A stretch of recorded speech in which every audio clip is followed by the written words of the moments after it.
Welcome. Thanks for joining us today. We are excited to talk to our artists in residence for the month of, or second half of July and into August, Dason Culver.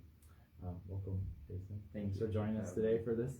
We are hosting our third artist in residence for the summer. The Paseo Project Artist in Residence is an opportunity for our artists to have a deep dive. We do collaborative projects. We'll do some like an artist talk and then education workshops. And so Dason's time here is really exciting because not only is it a National Endowment for the Arts grant funded residency, but also he will be here preparing for an installation for Paseo 2023. And so we're going to hear a little bit more about his project, what he's working on, and different ways that you can interact.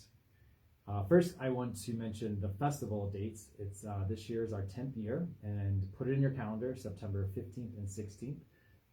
We will be in Kit Carson Park and have over 30 installations, and it's sure to be a really fun weekend. I also would take a little time to thank our sponsors. We are a nonprofit organization, and we could use all the support from our community, and we're so grateful for everyone who helps us keep our art alive in Taos.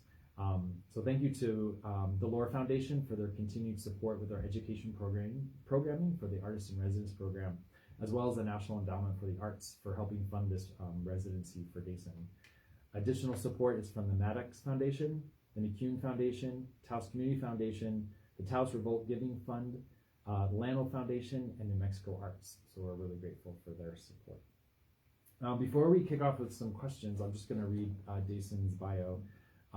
Dason is a multimedia artist with a leaning focus towards murals and immersive installations. He often creates environments that revolve around ideas of challenging perceptions, questioning reality, and manifesting change. These environments consist of playful narratives that reveal and reflect upon commonalities within the human experience and how these experiences connect us all at its sacral root. With fingers and toes dipped in multiple creative pools, Dason's ever-growing portfolio includes work within the realms of graphic design, painting, print, film, wood, metal, glass, stone, immersive installations, fashion fabrication, and technology manipulation. Currently, Dason holds an AFA in sculpture from the Santa Fe Community College, is that right? And a BFA in studio arts from the Institute of American Indian Arts. So welcome. Thank you. Thanks for having me. So I thought it'd be fun before we dive into your whole project and what you're doing here, if you could give us a little bit background on just growing up and what it was like growing up and how arts were important to you and how they influenced you and impacted what you do now. Yeah, so I grew up in Madrid, New Mexico, and it's a very like eclectic, small, kind of artsy mountain town. And I just felt like everyone in my family and everyone there kind of just makes art in some way. My grandpa was a painter and a musician. My dad was a disc jockey at KUNM. He also did like a lot of screen printing and stuff. My mom she always had like all kinds of artsy like odd jobs. She used to make like clay models for like string lights for this company. And then my uncle also like has a custom wood furniture business. So I just felt like art was always around me. In addition to that, my grandpa was also the preparator for the Museum of Indian Arts and Culture. And so I was always there, just kind of exploring that museum and the neighboring museum, the Folk Art Museum. And so I was just kind of always there as a kid, just kind of really immersed into it and in the background scenes, everything there. Kind of growing up in the museum. Yeah, exactly, yeah. That's awesome. So speaking of IA, you're a graduate from there. Can you share a little bit of the work that you did there and how it has influenced your work and what you're doing now or prepared you for what you're doing now? Yeah, so when I started at IA, I was really inspired by a lot of land artists like James Turrell, Andy Goldsworthy, Nancy Holt.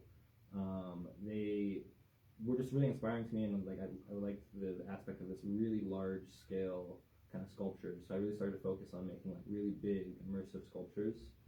And while I was there, I experimented with like a lot of different kind of ways of doing this, and I kind of fell in love with the whole process of it. In a lot of ways, I compare it to like making a film, where like every detail in the scene really matters. But where I differentiate it is that I'm creating kind of a scene for someone to walk into rather than on a screen, so that they become like the character of the actor in the environment, rather than watching it kind of secondhand. So while I was there, I had a thesis project in which I worked on explaining like resonant sound and cymatics. And so for my final graduating project, I created this environment in which people could walk through, and there was a motion capture camera that kind of captured everybody's movements, and based off of specific movements, it was hooked up to MIDI instruments that would create like a melody for each person that walked through. Huh. That's cool. And so we actually we're gonna put links in the comments so people can check out some of these websites to get some visuals. So you might be familiar with Dason's work too, because you were at Paseo 2022 last year, and so we had in the park, and so you do work with these immersive projects, people's impact on things. You mix technology with sort of the handmade also, which I really appreciate. And so that leads to kind of why you're here. Fires in recorded history in New Mexico, and they were each around 300,000 acres, which for comparison, the Albuquerque area is 120,000 acres. So this is like almost 6 Albuquerques being burnt over the course of the summer. And you know, during that time, I was traveling a lot, and no matter where you went, it just seemed like the skies were this dark red, and there was just smoke filling every area you went to, and so it really had a big impact on me. And it was later kind of revealed when they were looking at how the fire was started, that specifically in the Hermit's Peak fire, that it was 2 kind of really poorly mismanaged prescribed burns by the U.S. Forest Service. And so I felt it was like really important to kind of talk about it and kind of bring it to light, and to like why these things happened, and to also kind of shed some light on an indigenous practice called cultural burning, or culture burning. And it kind of separates itself from prescribed burns in that a prescribed burn is really, the main focus is to get rid of dry fuel and to burn off any fuel, whereas a culture burn really focuses on what the next steps are after, and it includes like planting local seeds that are like kind of fire resistant, so that they come up immediately after the fire is done. It includes like planning with local animal migration, using like the weather patterns to your advantage and stuff. And so like it's really important to kind of practice this rather than just having a poorly managed burn, because it not only clears the area and makes it safer, but it also makes it so that it's more fruitful and more bountiful in the next season. So really looking at all the different systems operating there, not just sort of like this one goal to just burn, but looking at I like that with the migrations. That's super interesting. So talking about the project, how have you translated this into this immersive sculptural piece that I've gotten a chance to see a little bit more about it, but maybe explain what people can expect to see or experience when they go to this installation. Yeah, so when someone walks into the space, it's basically going to be about 15, like a big number of these trees, hand sculpted the trees that appear to be burnt, and within each of these trees is a set of LED lights that have this burning red ember glow to them. So it's kind of like walking into like a fresh like fire, like you're walking into the forest fire itself. And these trees are all in a circle around this pedestal in the middle that has a sprout, and participants are invited to pour water onto the sprout, which activates a water switch that turns all of these burning trees into vibrant hues of green and blue to kind of like simulate like life being brought back into them. That's great. That's really cool. Can you share us, what I like is the use of different media and technology, and so what sort of technologies are you working with just in general to activate and make this project work? Yeah, for this specific project, there's LED mapping, so it's basically just taking LED strips and setting the specific colors and patterns that it's going to have, so that it has like a really cool effect to it. There will also probably be additionally some projection work, so that it kind of lights up the space around it, kind of creates some visual ambiance. There also will probably be some soundtracks kind of in the background to kind of create like a whole encapsulating environment. Sweet. Can you share with us other projects that you've recently worked on or other events that you've been going to? Yeah, like you mentioned, I recently had an installation at the Paseo Festival last year, and this was kind of based around like paranormal and spiritual experiences here in New Mexico, and it invited participants to kind of gather around this campfire and just tell ghost stories, and so it really, I think that the land of enchantment in New Mexico, it has like a lot of kind of mystery behind it, so this really invited people to kind of talk about things that maybe they wouldn't normally talk about, stuff like that. In addition to that, I also do like a lot of immersive experiences for kind of music festivals in the Southwest area, and these are more kind of focused on kind of creating a space for people to kind of just play around in and chill and listen to the music, so they're kind of like based off of just the music and how to like interact and dance with the music. Yeah, sweet. Yeah, it's such a natural fit for what we do in terms of just immersive and participatory elements. So while you're in town, actually this weekend, you'll be doing a youth education program workshop with Twirl. Can you tell us a little bit more about that and what are you guys going to be working on? Yeah, so it's a youth workshop, and then we'll be creating seed bombs. And for people that are not familiar, seed bombs are basically you grab a handful of local seeds or wildflowers, and you kind of implant them in mud or paper, natural materials, and it creates these little like ball-sized things you can carry in a bag and just kind of drop them in different areas. And then by the time the next season happens, you've kind of beautified all kinds of areas that you just walk by normally. You can throw them? Yeah, exactly. Yeah, you can throw them in areas where you couldn't plant a seed normally. Right. That's really sweet. That'll be fun. And so that's happening this Saturday at Twirl, 11 to 1 p.m., and that's open up to our community and for families to come out.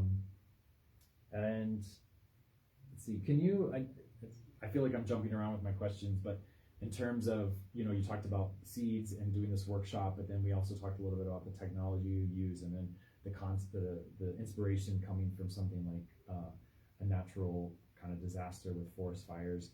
I'm just curious, like, how do you intersect these things? How do you intersect the installation and technology, the concepts of mud with LED lights and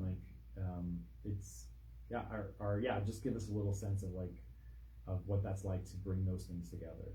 Yeah, I always kind of grew up as like a sciencey kind of nerdy kid, and so like I was really interested in the sciences, and I think that there's like a very thin line between art and science, and that we also like live in a very technologically like up and coming kind of an environment right now where there's like a lot of things coming out, and I think that it's important to use this technology with natural materials and the artist process, because this technology is kind of being made on mostly like a corporate kind of industrial level, and so if we intersect technology and art together, it kind of pushes technology in ways that it wouldn't usually be, and eventually it just helps everyone. It helps the whole process along the way. This technology can be for everyone rather than just for the industrial setting. That's what I love about with art and artists and these installations, is it really starts to imagine a new possibility. It doesn't just have to remain sort of in certain realms of technology, but art can kind of push it into new things. What's on the horizon? What are some new projects or new ideas that maybe be percolating for you? Yeah, so I mean, this summer or this season my main focus has been this residency, and so I'm really focused on that. So I've kind of put some other projects to the side for the next year, but I have a bunch of stuff in my sketchbook of stuff that I want to kind of unveil next year at a few different music festivals. But otherwise, I'm always kind of working on mural projects. I'm managing like an experimental kind of art space in Albuquerque. So yeah, that's my main focus. Oh, that's cool. That sounds fun. Really fun. Well, we can open up for some questions. I don't know, Amber, if we have anything in the social feeds. Where does your inspiration to create artwork come from? I would say that my biggest inspiration is usually found in nature. Anytime that I need to kind of like refresh or kind of come up with some new ideas, I always just take a hike. I think that nature is kind of like endless inspiration, and there's always kind of new things to explore and to see, and that nature is kind of where we all come from, so it's important to kind of go back, and I think that everything kind of builds out from there, and so that's usually one of the biggest inspirations. Cool. Any other questions? We have another one. Do you constantly have to problem solve when building your artwork, or are you able to plan it all beforehand? Yeah, I think the artistic process is all about problem solving, and that's probably going to be your biggest tool in your tool bag. And so, like, you can plan so much, and you can plan as much as you want, but there's always going to be problems that come up during the process that kind of change the whole thing. And so it's really good to just know how to problem solve, because if you plan something out and you go according to plan, it might fall into comparison when you are problem solving, and it kind of results into something bigger and better than you could ever plan for. Mm-hmm. That's true. Very true. Any other questions, Amber? Yes. What advice could you give to young artists who are just getting started in their careers? My biggest advice would be to take pictures of everything. Just take pictures of like your process, your work, and try to get good pictures, like pictures that are high quality, even if that means like hiring a friend with a better camera to kind of take pictures for you, because there have been so many times in which I try to look back on something I've created and just didn't have pictures, or I lost the pictures from it, and it's kind of like really sad, kind of looking back and not being able to show these things to other people. So not only take pictures, but also make sure there's a place that they're safe. So like maybe even creating a website that I highly recommend, because this is kind of it's a better platform than maybe social media like Instagram or TikTok, because those are so limited that you can't always fully express what your art means and the whole process behind it, whereas a website, there's really unlimited potential. Right. And it draws your audience, I think, to like the source versus something that's being curated for some. Exactly. On social media, you're just bombarded with ads and other artists that that you're trying to compare everybody, whereas just like a website is just a condensed version of what you're doing. You've done. And the documenting your work, I think, is so important, because it's even as you go back, you can look and see like the trajectory you were on, and maybe go back and it inspires you to do something else, as well as sharing sort of like your portfolio in that way. Yeah, too, so. absolutely. Cool. Any other comments from our interns or anyone else? That's everything. That's everyone. Awesome. Is there anything else you want to share, or anything else you want to say? I'm just happy to be here. I'm really enjoying the residency, and I hope people were able to come out and check it out. I'm really excied to show it off. I'm just really grateful for the opportunity. Yeah, well, we love having you here. And so, so of course, we'd love to see you at Paseo. We'll be at Kit Carson Park September 15th and 16th, sunset to 11 p.m., and you'll see Dason's final installation, Culture Burn. But while Dason's here for the next 3 weeks, catch us at Twirl this Saturday for the workshop. And then we might have a little pop-up or two before we end his stay here. So keep an eye on our social channels and the website and newsletter and all those great things. And thanks for joining us. Thanks, Dason, for being here today. And thanks, Amber, for helping us out. Take care, everyone.